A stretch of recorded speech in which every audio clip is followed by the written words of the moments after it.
Um, this morning I'd like to start with an image which is kind of haunting me for a while now.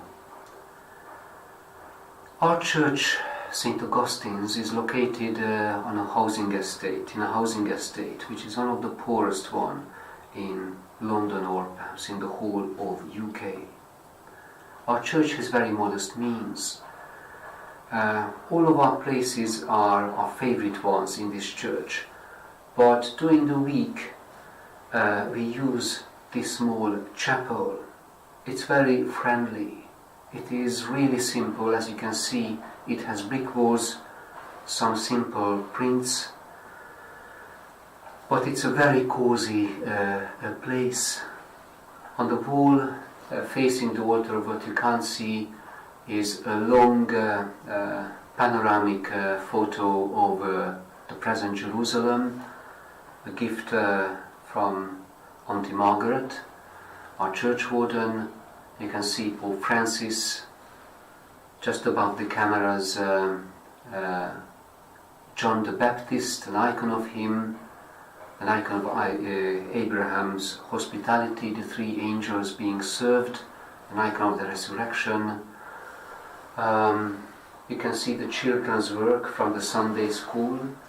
They change time and again with the different topics. Sometimes there are favorites, like the symbol of Pentecost, which we keep there. But somehow this small chapel resembles a camper van, when a normal van is converted into a camper van.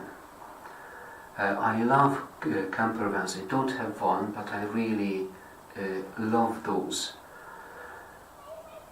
And when we follow people who are making short videos of their journey, this just gave me the idea that our daily mass and reflection is like having a really cozy camper van. We are visiting different places, not geographically, but spiritually. So there is, in every Eucharist, there is a surprise. When the priest makes a preparation, this is something new, something which is elaborated in terms of meditation, but sometimes a theme or an image comes up. Today we are visiting an image with the Pope, using Pope Francis's collection of homilies, Meeting Jesus in the Sacraments.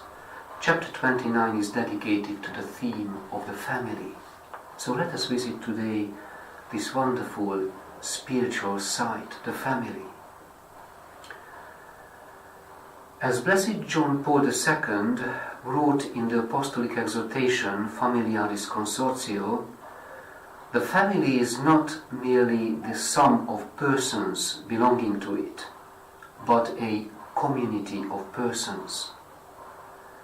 And the community of persons is more than the sum total of persons who belong to it. It is the place where one learns to love.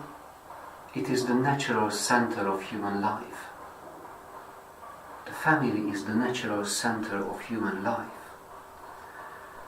It is made up of faces, of people who love, dialogue, make self-sacrifices for one another, and defend life, especially of the most vulnerable and the weakest. One could say without exaggeration that the family is the driving force of the world and history. Our personality develops in the family by growing up with our mom and dad, our brothers and sisters, by breathing in the warmth of the home. The family is the place where we receive our name. It is the place of affection, the space of intimacy, where one acquires the art of dialogue and interpersonal communication. It is the family, in the family the person becomes aware of his or her own dignity, especially if their upbringing is Christian. Each one recognizes the dignity of every single person in a particular way, the sick, the weak, and the marginalized. The family community is all of this, and it needs to be recognized as such, and more urgently today when the protection of individual rights prevail. And we must defend the right of this community, the family. In this regard, you have done well to pay special attention to the Charter of Rights of the Family, presented exactly 30 years ago on October the 22nd, 1983. Before we continue this image tomorrow, just let us pause and let us try to apply it to our local community. The dynamic of the human family is pretty much like the dynamic of the church community. The local church is our extended family, is our extended life. How we live, how we desire to live, is actually brought to realization in the church. We can develop our characters and life just as we develop our characters in the human family. There are tasks, voluntary work, and a call to prayer. Wherever we live, in whatever circumstances, if we are aging, doesn't really matter.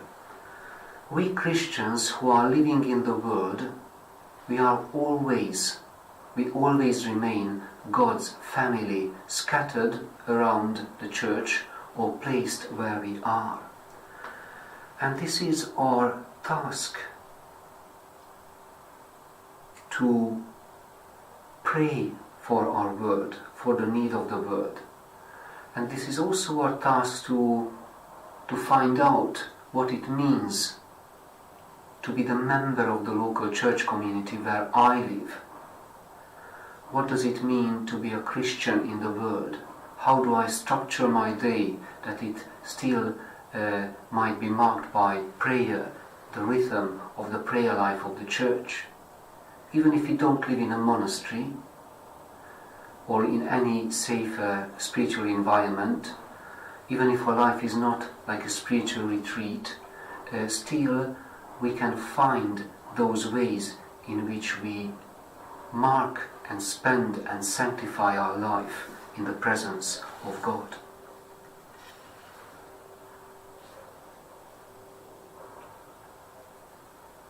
The family is the place where we receive our name. It is the place of affection, the space of intimacy, where one acquires the art of dialogue and interpersonal communication. Let us cherish this image of our extended family, the local church community, and let us look forward to the next event which is taking place in our community. Let it be a lunch club like here on Wednesday, or an after-mass shared coffee together, or our Bible group which is taking place on Thursday.